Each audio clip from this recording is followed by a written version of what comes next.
رمضان المبارک وہ مہینہ ہے جسے اللہ تعالیٰ نے خصوصی برکتوں، رحمتوں اور مغفرت کا ذریعہ بنایا ہے۔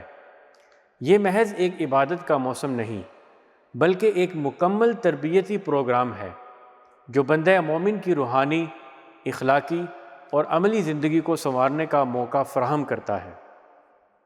یہ وہ وقت ہے جب انسان دنیا کی فانی مصروفیات سے کچھ دیر کے لیے کٹ کر اپنے خالق حقیقی کے قریب ہوتا ہے، اپنی زندگی پر غور کرتا ہے اور اپنی اصلاح کا عہد کرتا ہے۔ اللہ تعالیٰ نے اس مہینے کو نزول قرآن مجید سے خاص کیا ہے اور اس کی فضیلت کو قرآن مجید میں یوں بیان فرمایا: شہر رمضان الذی انزل فیہ القرآن ھدی للناس وبینات من الھدی والفرقان۔ رمضان وہ مہینہ ہے جس میں قرآن نازل کیا گیا، جو انسانوں کے لیے سراسر ہدایت ہے اور ایسی واضح تعلیمات پر مشتمل ہے جو راہ راست دکھانے والی اور حق و باطل کا فرق کھول کر رکھ دینے والی ہے۔ رمضان میں بندہ اللہ کی طرف متوجہ ہوتا ہے، اپنی عبادات میں اضافہ کرتا ہے اور اپنی ذات کی بہتری کے لیے کوشش کرتا ہے۔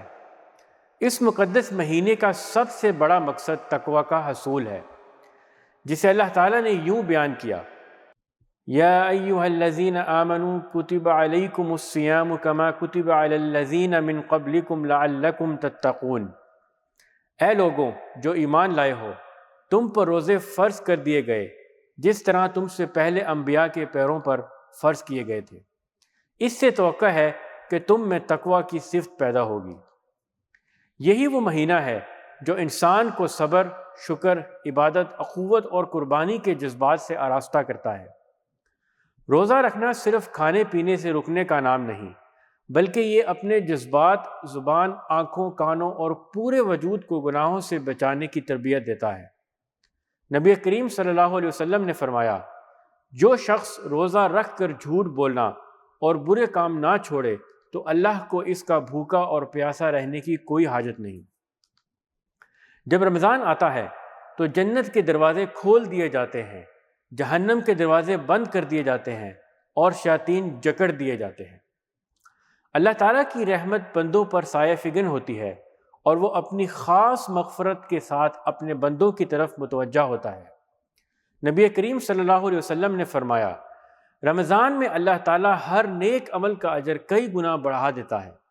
معمولی سے معمولی نیکی بھی عظیم بن جاتی ہے اور ہر عبادت اللہ کی بارگاہ میں خاص مقام رکھتی ہے۔ قرآن مجید کی تلاوت اس مہینے میں بہت زیادہ باعث برکت ہے، کیونکہ یہ وہی مہینہ ہے جس میں قرآن مجید نازل ہوا۔ مگر صرف تلاوت کافی نہیں، بلکہ ہمیں قرآن مجید کو سمجھ کر پڑھنے اور اس پر عمل کرنے کی بھی بھرپور کوشش کرنی چاہیے۔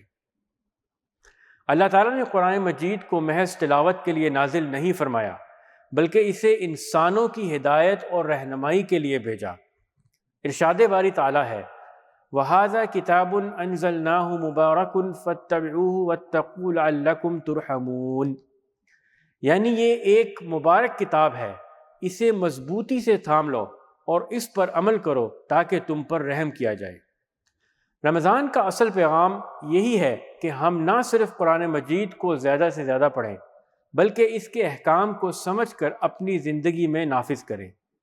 ہمیں چاہیے کہ ہم اس مہینے میں قرآن مجید کا ترجمہ اور تفسیر پڑھنے کی عادت اپنائیں، تاکہ ہم اللہ کے احکامات کو صحیح طور پر سمجھ کر اپنی زندگی کا حصہ بنا سکیں۔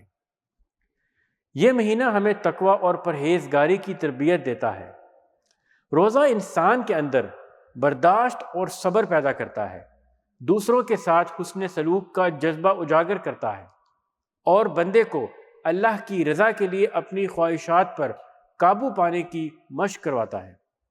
روزے میں بھوک اور پیاس کی شدت ہمیں ان لوگوں کی تکالیف کا احساس دلاتی ہے جو سارا سال فاقہ کشی کی زندگی گزارتے ہیں۔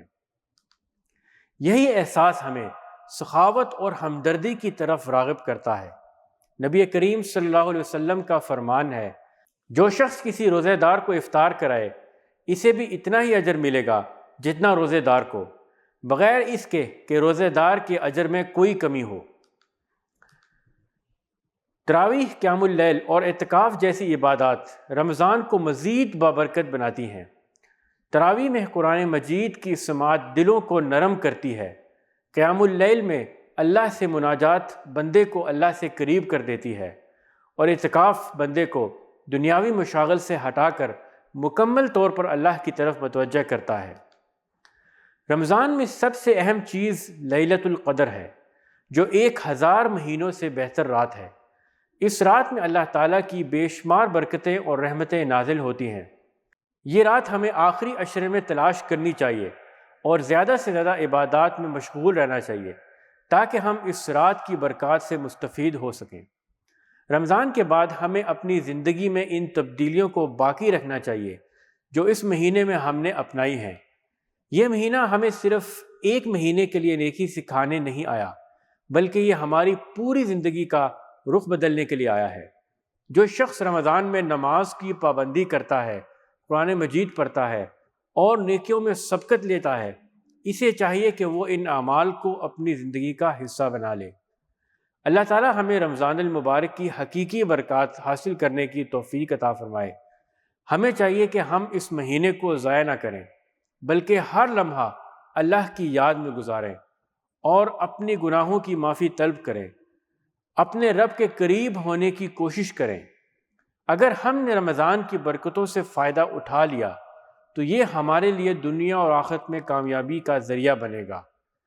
اللہ ہمیں رمضان المبارک کو بہترین طریقے سے گزارنے اور اپنی زندگی میں حقیقی تبدیلی لانے کی توفیق عطا فرمائے۔ آمین۔